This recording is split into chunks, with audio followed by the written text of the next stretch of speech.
Greetings, travelers. Greetings, travelers, for the end of the year with the haunted holiday. Yes. Happy New Year right at this point, right?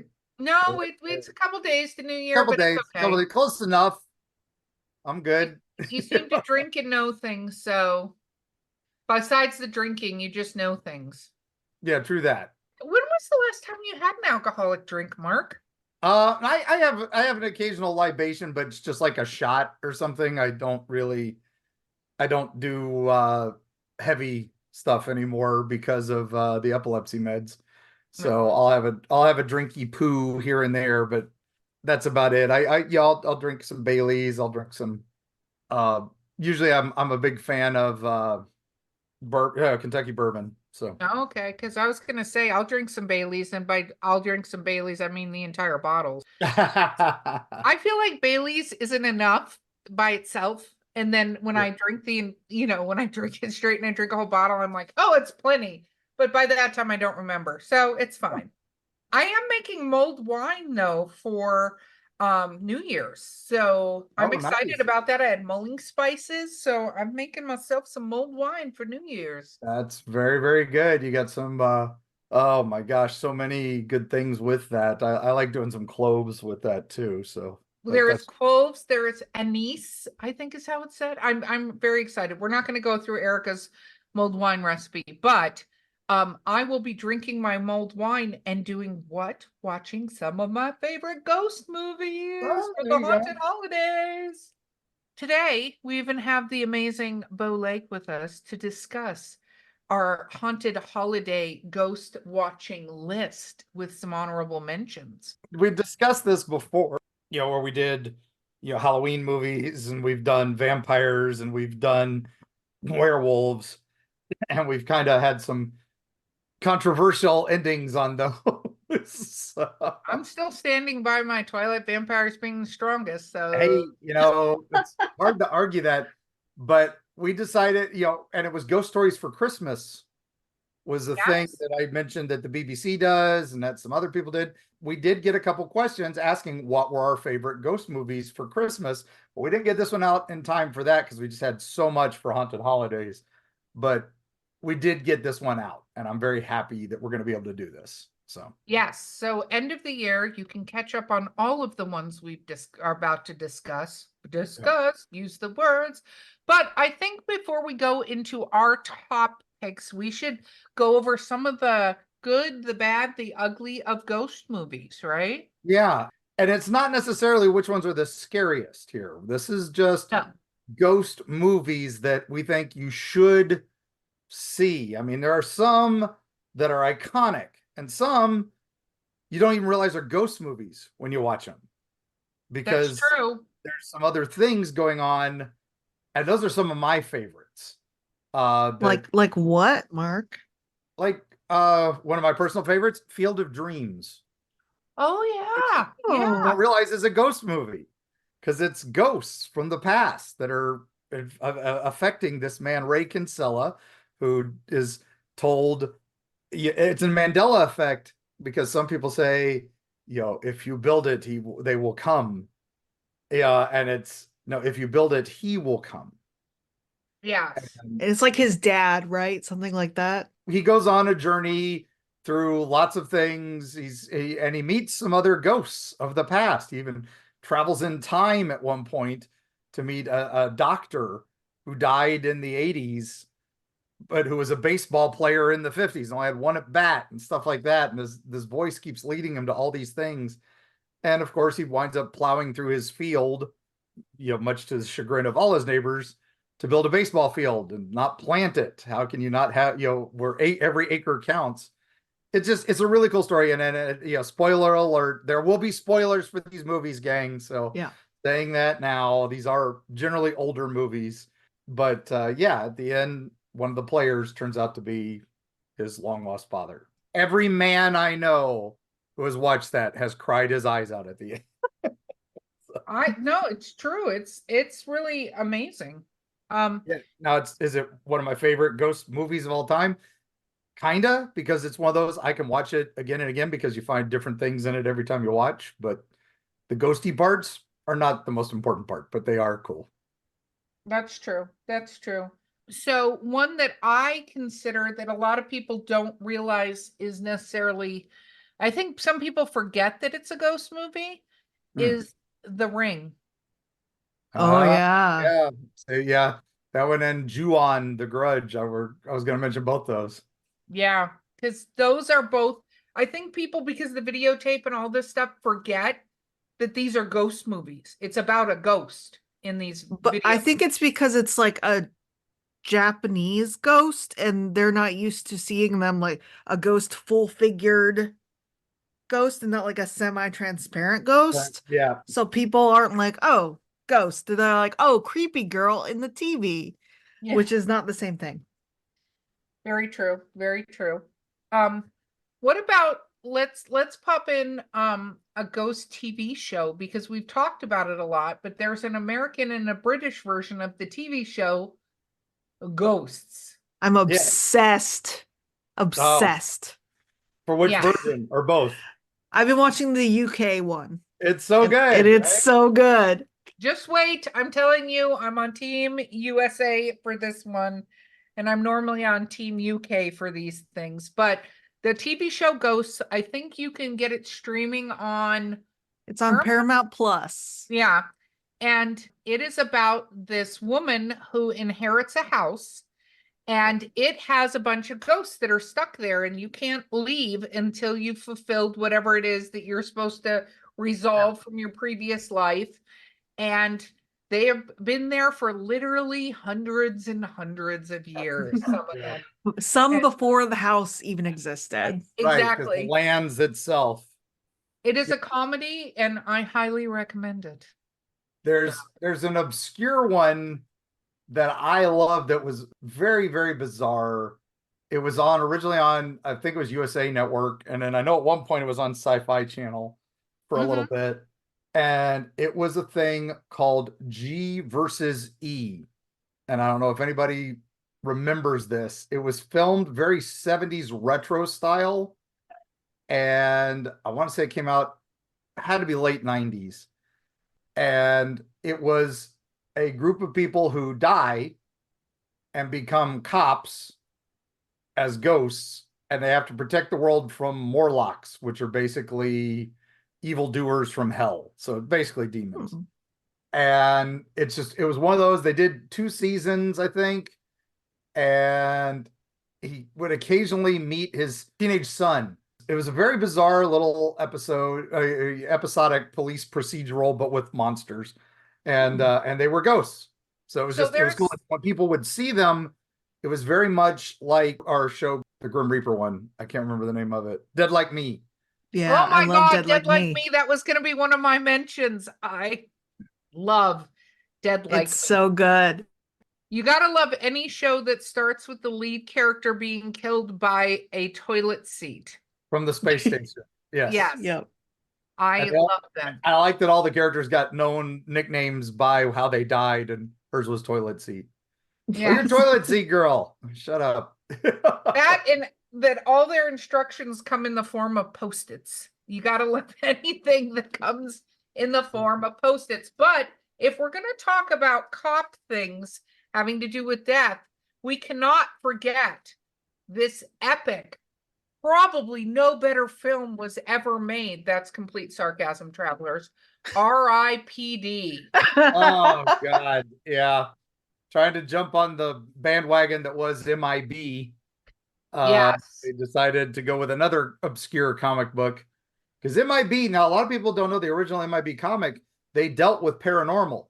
They dealt with demons, ghosts, angels, dragons, monsters, as well as aliens, because it was based on Bureau 13, the great role-playing game by the late great Richard. Oh my gosh, how did you bring that into this? His favorite thing in the world. Of course it came up again. I had to bring it up, so it's Happy New Year. But that was MIB comic. They admit they played the Bureau 13 role-playing game, the guy who wrote the comic book, and that inspired him, as well as the original Encounters MIBs. And then RIPD was inspired by the MIB comic book. So there you go. Well, I'm Full gonna circle. say as terrible in a way as R.I.P.D. is, I love it because of the actors that are in it and its cheese factor. You know, If there you was a want, sequel.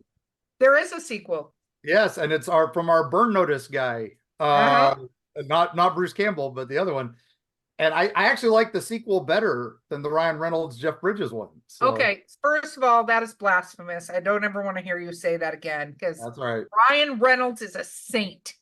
Oh, he's great in it, but I think the movie's better in the second one. So Whatever. Don't want your opinion. Okay. Beau, what about an honorable mention from you? An honorable mention. I will say that I really would just want to talk about X-Files as always every day of my life. But there's a ghost specific episode that fits in with Haunted Holidays.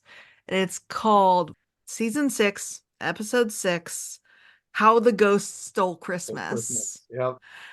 And they go to a haunted house on Christmas and hijinks ensue. It is a very good episode. I think you could jump right into that episode if you wanted.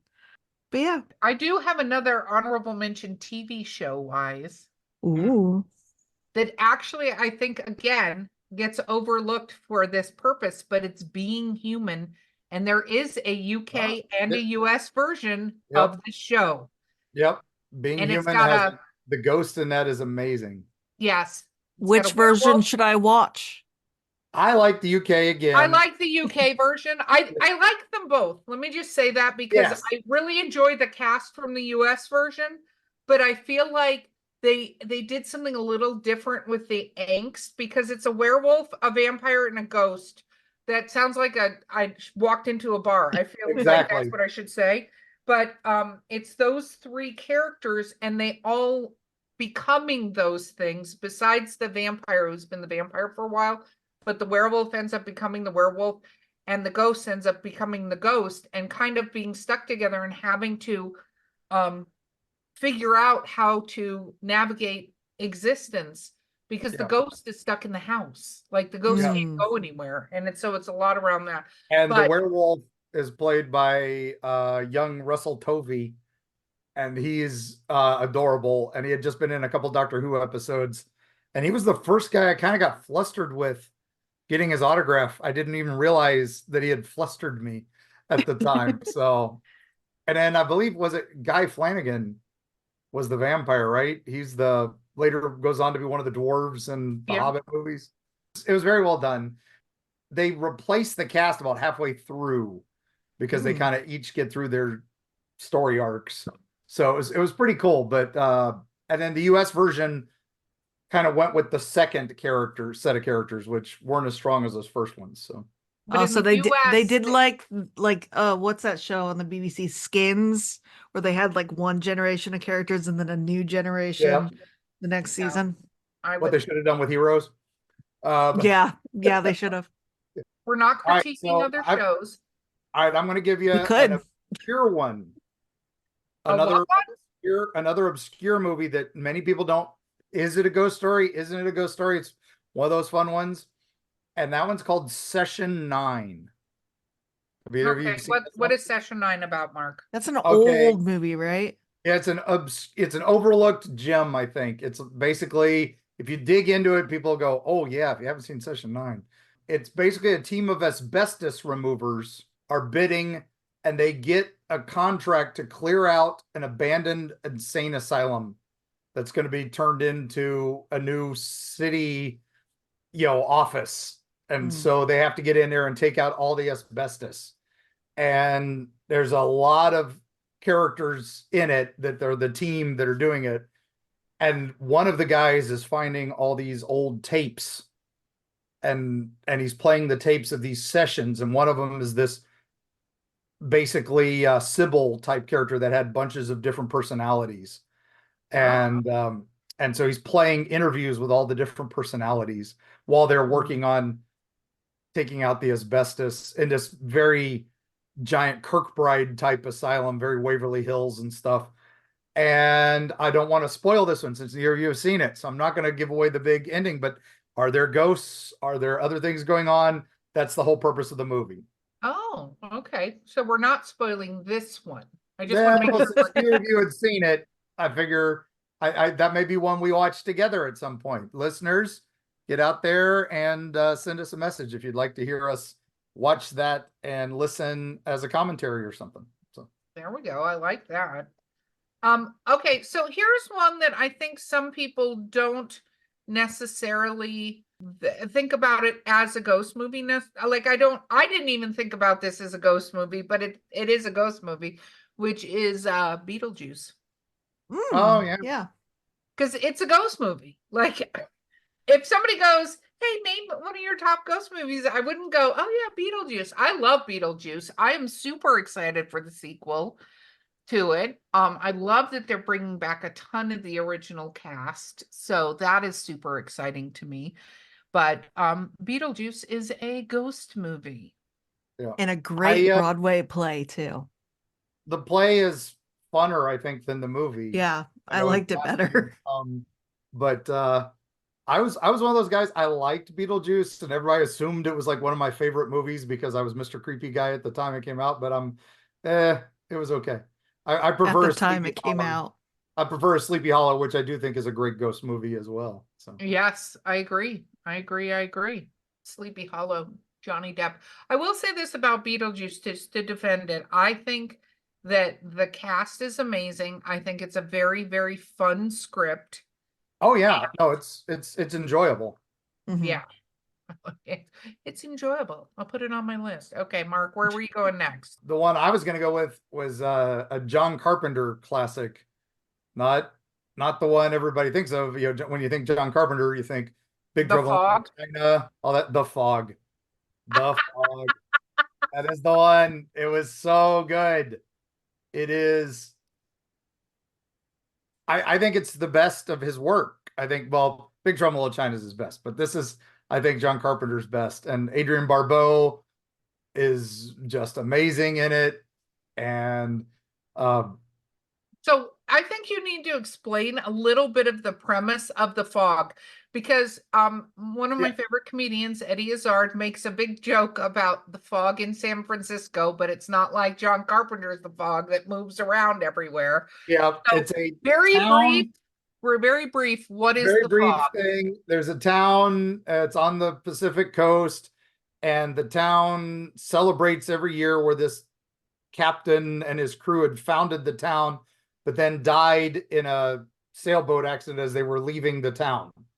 Their boat crashed. But now it's 100 years later. They're having the big centennial, but this strange fog is coming to town, and anybody who gets involved into the fog gets chopped up into pieces, basically, because it's these ghosts were actually pirates, and the people who founded the town were pirates, but they were murdered by the townspeople to steal their treasure, which was what founded the town. And so now the fog is coming back 100 years later for vengeance.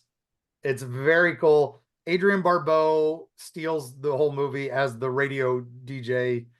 I think it was her first role, if I'm not certain on that, but it's got to be around the first time she showed up on camera.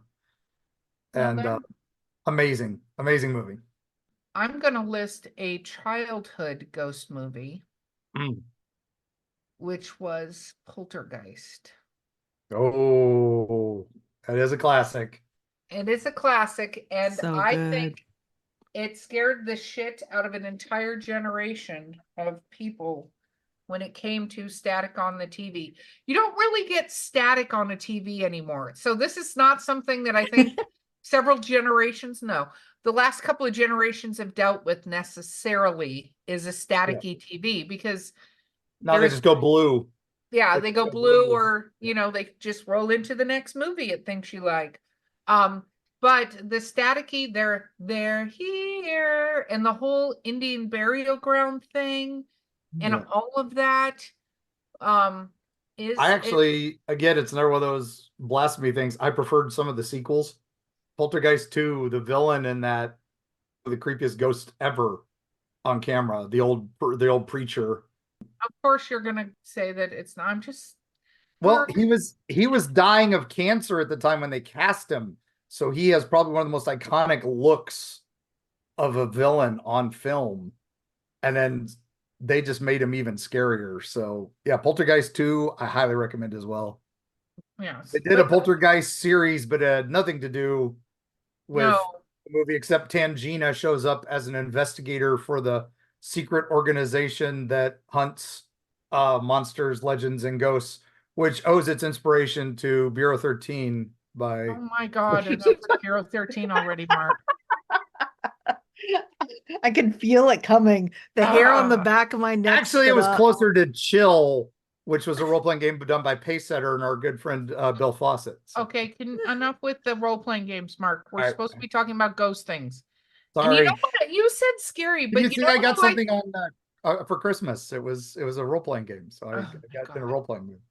So one of the scariest ghosts, I think, actually, though, you said the preacher is Candyman. Yeah, I was gonna say I people don't love realize that's a ghost Candyman. movie. It is. Candyman is completely a ghost movie. Yep. And I think, again, that's one of those things that people kind of overlook that is, a And based ghost. on real events. Yes, which we Very will vague. be, Yeah. which we will be doing a Candyman episode.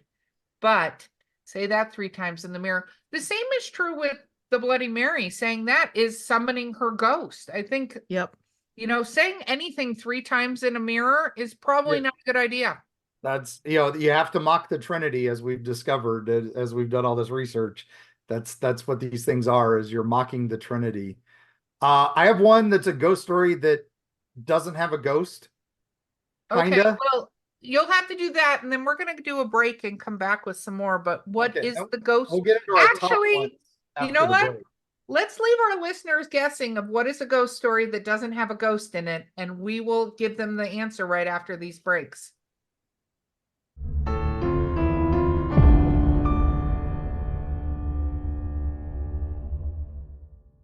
Most know Florida as the land of endless sunny beaches, but the state is home to numerous eerie legends and mysterious creatures. The Everglades is home to the elusive skunk ape. In Key West lies an uncanny doll reputed to have a life of its own. Join Mark Muncy and illustrator Carrie Schultz as they uncover the history behind the state's creepiest stories in unusual locations. The Dark Side of the Sunshine State, presented in Eerie, Florida, from History Press. Destiny Beard, the lyrical soprano who will haunt your dreams.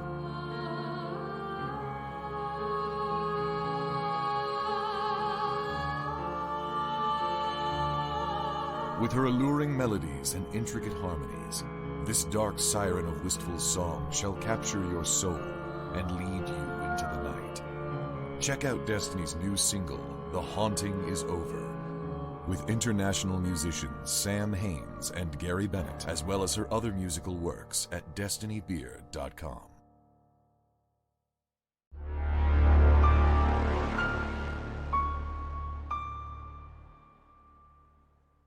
So, Mark, what is a ghost movie that doesn't have a ghost in it? One of my favorites, old William Castle classic. It's got everything. It's got Vincent Price as his goofiest.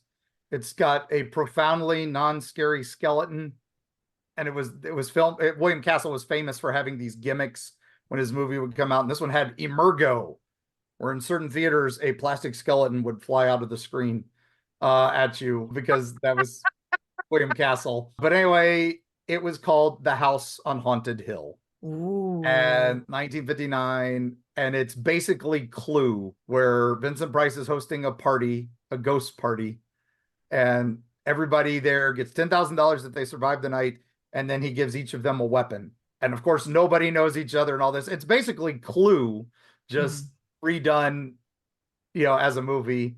Well, I And was going to say isn't that pre-Clue? Oh yeah, way, way, way ahead of Clue. Yeah. But I think even when they colorized it, they did color-coded characters like Clue, where one was red, one was yellow, it was funny. It's one of those, you just have to go in for the laughs, and I think Elvira's hosted it. Almost every horror host has hosted a version of that.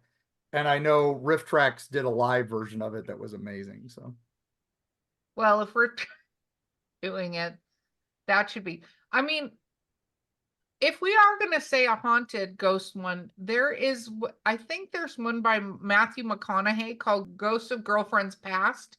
Oh yeah. Oh yeah, I think you've talked about that one before, Erica. It is funny because, yeah, Emma Stone's in it. It's well done. That's what I'm going to say. The one, if you want like the wildest and wackiest movie, and I think anybody who has seen this will also, if you tell them to describe this movie, they will go, and I do the same, and it's called House, but not the American one, the Japanese one from 1977. Oh, I was going to say, are you talking about the American one that has Norm in it? Yeah, Norm in the first one, and then Cliff in the second one. Yeah, those are fun. I was going to describe Hasu, which is basically horror, comedy, and fantasy mushed together. It's basically, the easiest way to say is some girls go to a haunted house in Japan, and that's the start of the movie. But it's like Jaws, but 10 times more complicated. It's what I imagine if I ever had all my seizure meds kick in at once, would be like watching this movie. So I don't know. It makes me really want to watch it now. it is definitely, it's like something. I mean, this is before Evil Dead and Evil Dead 2, and it is on that level of crazy. Oh, wow. Hey, if you want to see a movie where a woman gets eaten by a piano, enjoy this. I do. That's exactly what I want to see. That should be exactly what you want to see. What about the 1988 classic, Mark? The classic, ready? High Spirits. Oh, see, that was on my list of top 3. Oh, was it? Yes, that is one of my top movies of all time. I've never heard of it, so describe it for the audience and also me. Erica, do you want to do it? Mark, if it's in your top 3, I'm gonna let you do it because it's okay. not my top 3. So the great Peter O'Toole, one of my favorite actors of all time, Lawrence of Arabia himself, is a man named Plunkett, who has Castle Plunkett in Ireland, and it's falling apart. They don't have any money. They're trying to turn it into a hotel, and the only way they realize they can make money is by making it a haunted hotel. So they start inventing ghosts, because the mother lives with him and tells them, oh yeah, there's 100 ghosts here. There's this one, there's this one, this one. And he's just, nobody's seen it. It's not haunted, but he's going to pitch it as the most haunted hotel in the world. And so this small group of Irish folk who work in the castle help him make ghosts. They make a banshee, they make a mummy, they do all the things as wrong as you possibly can. And a paranormal team comes, a father who's about to enter the priesthood. He's there for a sabbatical. And of course, a young hot girl that's there to, she was supposed to go with her boyfriend and he dumped her, but she still came. And then this family of a parapsychologist come, and they all get into the castle. And of course, it's pretty obvious that everything is terrible and they're about to leave. And then the young couple is the amazing Steve Guttenberg, ladies and gentlemen, that the Freemasons made a star, according to The Simpsons. I'm sorry, the Stonemasons. And then, and he comes there with his wife, who is always on drugs and Prozac and Xanax and just hates life. And then they find out that her father is the guy who owns the mortgage on the castle. And they're trying to stop the castle from ever being a thing. But the ghosts that are there find out about it. And so they realize they're going to be moved to Malibu and made Ireland, Irish world. They're going to move the castle and make a theme park in California. But then the ghosts that are there realize this and start appearing. And one of them is Daryl Hannah.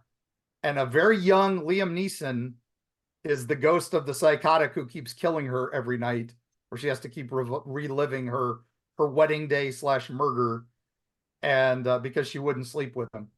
And it goes from there. So it's an amazing movie, must watch. And they dig into all the Irish legends of ghosts. They go into some odd stuff. There's a horse that talks in it at one point, and that's actually a Irish legend that we'll talk about on a future episode. which is wonderful. See, now I'm afraid to say movies because I don't know what's in your top 10. Well, my top three. Yeah. I Top did three. top Sorry, 10. top three. Okay. Yeah. So I'm gonna say one. I hope again it's not in your top three because I could be the ruiner of things. But what about Ghost Ship? Yes. Best Oh, 5 minutes. The opening 5 minutes. Yeah. That's basically all I remember from it. That's all How anybody cool the remembers. first 5 minutes are. Yeah. The rest of the movie's terrible. So I'm glad you enjoyed it. So tell us why you. It's not in my top three. I just, again, the first 5 minutes, but it's got, again, an amazing cast. It does have a And- really good cast. And, Yeah.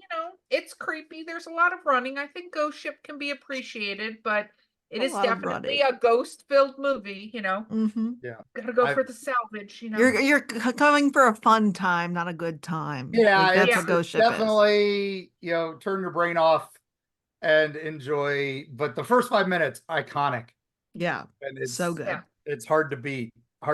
And that's the problem is it's kind of like X-Men 2. The first 5 minutes are the best part of the movie, and it just never gets up to that again. And that's you set the bar pretty high. It's tough. That's why you can't do that. You can't put the best part in the first 5 minutes. Nope. All right, I'm going back to classic that I love dearly, and that is 1944's The Uninvited.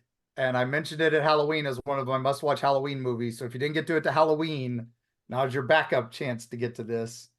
And it has all the classic, ghost story tropes. And this is actually, I think, the first movie where they basically made the decision of saying, this is a real ghost right off the bat. Because up to the 1940s, it was always some guy in a costume or some guy. It was Scooby-Doo. There was a man behind the curtain. It was even things like the Christmas Carol and stuff like that. It was, it might have been indigestion and stuff. This is the first one where they're like, nope, it's a ghost. They say it in the first 5 minutes. This was a haunting, and and this is how we dealt with it. And my goodness, it's just incredible. The filming is done. It's black and white. It's one of those that you will be drawn in and not even realize you're drawn into it. And all the characters are amazing and magical. So And enjoy. the 2009 remake, Mark? Don't even consider it. It's not even the same movie. They didn't even use any of it. Just use the Is name. it just the same title? Like, are they Same even title, related in and any had way? nothing to do with it. That's It's exciting. like the difference between the original Haunting, which I would assume is at everybody's top of best movie ever, 1963, but versus the stupid one with Liam Neeson. I wasn't alive in 1963, so I like the Liam Neeson one. I'm sorry. Oh, you got to watch the other one and then you'll I'm like so it. sorry for your loss, Beau. Okay. So I'm going to go back to one that I mentioned because I really enjoy it. And it is a ghost movie, which is What Lies Beneath. Yes. I love What Lies Beneath. I think that is one of the best slow burn ghost movies. And the way they did it is a little bit terrifying. Well, it's a lot terrifying because of the mental aspect of thinking that you're crazy when you're experiencing things. Yeah. That one would be on my list. Plus, it has Michelle Pfeiffer and Harrison Ford. So yeah, that's gold right there. Another one where she doesn't know if she's crazy is Dark Water with Jennifer Connelly. Yeah, Like, that's also the same kind of vibe. same premise. I would say. It came out about the same time, if I recall. So I think so, yeah. I remember that was all post Ghostbusters when everybody had to make a ghost movie. which we gotta mention Ghostbusters. We gotta mention Ghostbusters, which that I love Ghostbusters. Don't get me wrong. I think it's one of my favorite movies of all time. Is it a good ghost movie? Yes. I think the first one is actually a good spooky ghost movie. The second and third ones, not so much. The fourth one started to turn back, but again, I still don't think of it as a great ghost movie. But that first one, man, it hits all the notes. It's fantastic. I think so. And I think the newest one, what is it? Afterlife. Afterlife. I have to say that one kind of goes back to the ghosts. It does some nostalgia bait, I think. I think at the end when the other Ghostbusters show up, the original Ghostbusters show up for like 5 minutes at the end for no reason. I was like, whoa, where did they weren't coming. They weren't coming. Oh, it's a miracle. They showed up. Okay. There was no reason for that. There was no scene for that. So That was nostalgia bait, and I That's didn't. fine. I thought at least it paid homage to it. Yeah, the third one where they pretended like none of the others ever existed was like a Saturday Night Live skit that just went on too long. You could I tell it was loved mostly the girl improv. Ghostbusters. I think they did a good job. What I think was bad was them ignoring what had previously happened, because I think if they had incorporated it, I think if they everyone had would have been found fine like the with it. equipment or something like that, kind of like Yeah. what they did with Afterlife, I think that would have been perfect. Yeah. Now, the one along those lines that I think actually got it right was The Frighteners, I Oh, love the yeah. Frighteners. Michael J. Fox, where it's basically a reverse Beetlejuice. He's a human and he talks to the ghosts and he gets them to haunt houses so he can come in and exorcise them and make money, which is great. And then it's got a great murder mystery B plot to it that ties into some of our favorite things, serial killers. Mhm. So, Yes, that's true. and Well- of course, Peter Jackson directed that. So right before he did the Lord of the Rings movies. So Yeah, no, that was a good one. Okay, so one I'm going to throw out, which did not make my top 3 list, but I think is a fantastic ghost movie, hopefully not blowing apart your list further, is The Sixth Sense. Yes. Oh, yeah. The Sixth Sense is absolutely a ghost movie that deserves some recognition, because if you have not seen it yet, it has a very, very good premise. And I think it was very well done, because a lot of people, not me, because I guessed the plot of everything, was really surprised at the ending when Bruce Willis was not. Well, I'm not going to give it away for. Did you see it before you knew, or had it already been spoiled? No, it hadn't been spoiled because of my experiences with seeing ghosts. I tended, when I see dead people, I was like, nope, that's okay. I lived that. I'm fine. I don't need to do that. And honestly, I was pregnant at the time, which made seeing things even worse, right? Yeah. Mhm. So I was like, no. And then a friend brought it over and was like, and I didn't read anything, nothing. And we started watching it. And there's a scene where the kiddo is there and the mom and Bruce Willis. And I went, blah. I'm not going to say what it is. Yeah, I mean, a lot of you know, but everybody knows Bruce Willis is dead. It's okay. he's dead. And so I was like, oh, Bruce Willis is dead. And literally my friend turned and he's like, what? And I'm like, he's not talking He's to not touching He's dead. anything. He's not, Yeah. not interacting with anybody but the kid. I knew that immediately. Yeah. Yeah. And I was like, hasn't changed. You even his see clothes. him die at the beginning of the movie. They just fade out right before he dies. So, did he die? Yeah, no, of course he did. I thought the bit when Anyway, she pissed like off my reaches for the check, that was where I was like, he reaches for the check and she grabs it from him. I'm like, okay, he's dead. Yeah, Yeah, no, I that just was that a like, he's clunker. not changing clothes, none of this. And I said it, my friend actually cussed me out, got up and walked out of my house. And I was like, I've had that happen. I had that happen with a movie, another ghost movie. It was a found footage movie that gets a lot of. I enjoyed it still, even though I figured out some of the twists early on. And that's a movie called Grave Encounters. oh yeah. Yeah, and it's basically making fun of our boys, the Ghost Adventures crew, because they do it as a found footage. They're going into a haunted asylum and they're filming the footage, and it goes wrong immediately. And definitely a fun one to watch. I would not highly recommend it, but it's one if you just want something fun.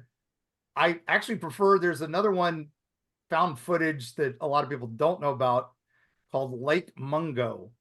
Mm. And that's an oddball one. It's not really ghosts or demons, but Isn't that usually on the list of like top 10 messed up kind of horror movies? kind of, yeah, but it's about dealing with loss and closure after death. So it's kind of, is it ghosty? Is it not? It's another one of those spoilers. It's kind of not, but it's still very cool horror movie. Beau, do you have your top 3? I can think of a top 3. Okay. I know many. You're going to have to do a top 3 because we have to get into our top 3. Okay. Yeah, I'm down to my last one. So I've already said my last, I've got 2 left. So yeah. Okay, well then I'll go with my number 3 and Beau can come up with her number 3. Yeah. My number 3, Stir of Echoes. Oh, so good. It's I so good. I was hoping somebody was going there because it made my honorable mention list. So good. So this is more of a heavy kind of movie, Stir of Echoes. It's not playful like some of these other ones. And this one has one of my favorites, Kevin Bacon, in it, right?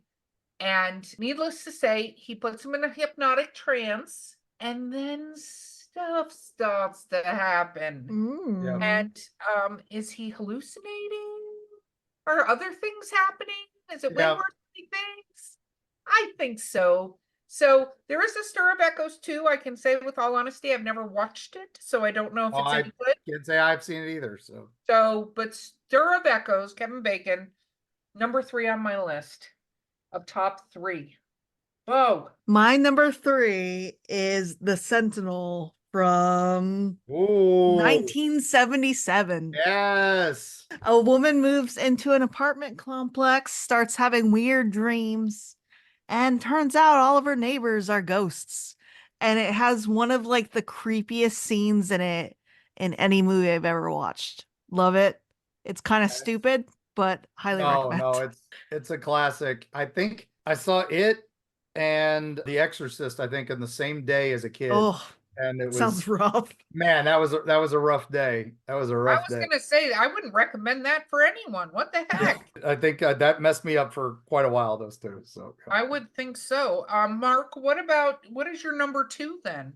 my number 2 ghost movie is one we mentioned on the Halloween must-see list. It's an odd thing. It's from the Hammer Horror Collection, and it is called Catermass and the Pit. And it starts with guys working on the London Underground, working on the subway system, and they uncover an unknown cave behind it. And in that is a crashed flying saucer. And they find alien bodies in the flying saucer. And it's been there millennia, long before London was even built. And they bring in Professor Catermass, who's basically pre-Doctor Who, and he's Okay. got his science team, and they come to start investigating the place. The military start cordoning off. Weird stuff starts happening immediately. Poltergeist-like activity. And are they seeing demons? Are they seeing other things? Spoiler alert, it's the ghosts of the aliens that have been disturbed. And they've been there for generations. The whole area is called Hobbs End because hobgoblins and stuff have abounded in this area for centuries. This is where the fire started of old London town and stuff. So it's a lot of science in it. Nigel Keel is the writer of this, who went on to write some of my other favorite things, which I'm going to mention number 1 here in a minute. He also wrote that. But this is an amazing movie. 1960s, incredible. I love it. I love it. Okay, so my number 2, another again serious movie, The Others. Ah, good. Ooh, that's a good Yeah. one. That is my number 2 because that is another one like Sixth Sense where what the fuck is actually happening? And Because you're on the flip side of what is going on in that house. it's Nicole if you Kidman. needed to say Beetlejuice 3 times, it would have been a different movie. So true. So true. I remember seeing that, and what was it? There was a comedy that came out shortly thereafter. That was a number of years after, but I remember seeing both them together. It was a Ghost Town with Ricky Gervais, who's a dentist who has a near-death experience and suddenly can see ghosts and talk to ghosts, and it's Oh, a yeah. comedy. Yeah, and he's Ricky Gervais being Ricky Gervais, where he doesn't want to deal with anybody or anything, and now every ghost in town wants to talk to him. So No, that's true. Okay, Beau, what is your number 2? My number 2 is Oculus. oh yes, Karen Gillian. I don't remember who else is in the movie, but she's looking into paranormal stuff because her brother is convicted of murder and she's trying to like prove him innocent. And it has like the craziest soundtrack. You gotta like watch it in a dark room and let it immerse you. It's so good. I like it. I like it. Okay. Number 1s. Who wants to do number 1s first? I'll save mine for a minute. Okay, I'll go first. Okay. Because this is a mad dash to my favorite, Mr. Matthew Lillard. This is my number Ghosts. 1. This is my number 1 too. Oh my God, 13 Ghosts.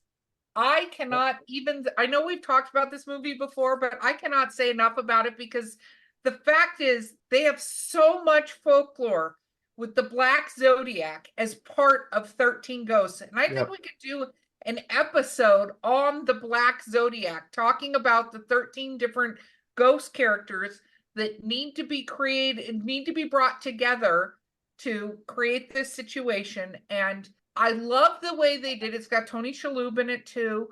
Yeah. Mhm. I think that the way they did this and the way they did the technology of it in it, and to this day, I absolutely love this And, movie. like the crazy gripping. house. And it's the movie I watch when I'm sad. I just put on 13 Hey, it's good Ghosts. background noise. That's good background noise. It's so good. Oh It my is god. so good. It just Yeah. it is just one of the best well-written movies, because it's like a tearjerker from the beginning, Yeah. Mhm. Yeah. you know, to the I But just it's also funny because Matthew Lillard is there. yes, that's true. This is true. Okay, Mark, what is your number one? Wow us. Okay. Number one is another just true classic, and it is called The Stone Tape. This ghost movie was made for British television, but it was released as a movie in the US. But it had a very limited release. But it's incredible. Again, science above all. And that's what's cool about this is this record company. They're trying to develop the new technology to replace magnetic media. So this is pre-CD, but they're getting to the end of the magnetic tape. And Okay. they're saying this is a British company. They're like, it's a little dated because they're like, well, we got to beat the Japanese to figuring this out. It's whoever invents this next medium is going to be the king of the world. And they set up in an old castle because it's the cheapest place to set up. And they start studying all these waveforms and different things. They're working on it. And sure enough, the castle has a replay ghost, as you call it. Mm-hmm. And the girl who's there is psychically attuned. So she starts seeing it and she starts having a lot of experiences with it. Now, the team, some of them are seeing it, some of them are not. And so they're trying to figure out why. And now they've got all this equipment to study all these things. They're like, hey, why don't, when on our spare time, we can't break away from doing this other thing. Let's look into this. Let's see if we can figure out what's going on with the ghost. And then a few more have experiences. And they go, oh, this is it. You're seeing full-bodied apparitions. We're seeing this is in your head. Somehow the rocks here have recorded this. And if we can figure out a way to trigger it, we can show it to everybody. And it's not just hi-fi sound. This is in your head. So this is full 3D. This is as real as it gets. The best sound, the best quality, everything. And it's recorded into the stone itself. So let's figure it out and let's study it. And of course, they have to get more and more extravagant because some people just aren't in tune and aren't seeing it, and they can't make consistent results with it. And in the meantime, they're trying to figure out what the hell this ghost is, what's her story, because it's this woman screams and falls down some stairs that aren't there anymore. And the more they do it, the stairs start reappearing, things start reappearing, and it just builds tension, tension, tension. And one of the best endings ever. So I'll just leave it at that. As you should, as my ring just came in. Da-na-na! I love it. Yep. Okay. With that, I think, travelers, we have given you many, many things to grab a cup of mulled wine or an entire container of it Well, and sit and watch it, right? yep. And we have one more movie we have to, I say is above the number one. I say is the ultimate ghost movie. We mentioned it before. That is The Haunting, 1963. Oh, Robert Wise. I That's don't disagree, but Mark, we talked about The Haunting. enough. That's why I didn't bring it up on this, but it is, I consider it ghost movie emeritus. It is the must see of all the other ghost stories. You have to see the original Haunting. Okay. Between Everyone's that, Bureau homework 13, is to I go think we- watch Go Haunting watch. and go play Bureau 13, And go or play- Mark will haunt your dreams. Come on, listeners. I'm waiting on that letter writing campaign to make us all play Bureau 13, where I run an adventure for these guys. Okay, no, you're not giving everybody that idea. That's not happening. As we're going Beau, into the edit very that. Don't edit that, Beau. Mark, Writing it down. can you take us out of here before we get haunted ourselves? All right, listeners, thank you so much, as always, for all you do. Thanks for subscribing. Thanks for sharing us and letting others know about us. Please continue to do so, as always. Leave reviews if you can. We'd like that for our New Year's resolution to get more reviews. That seems to help the algorithms and all that fun things that are a little beyond us. Please go to the Eerie Travels website and share it out. Go to paranormalitymag.com and vote for us for one of your top 10 podcasts. We always love being on that list. And if you buy anything there, use the code TRAVELS and get an extra 10% off. And with that, gang, I will say, be mindful of the spirits. Keep your eyes open in those dark hallways. Never say, I'll be right back, because we'll see you on the other side.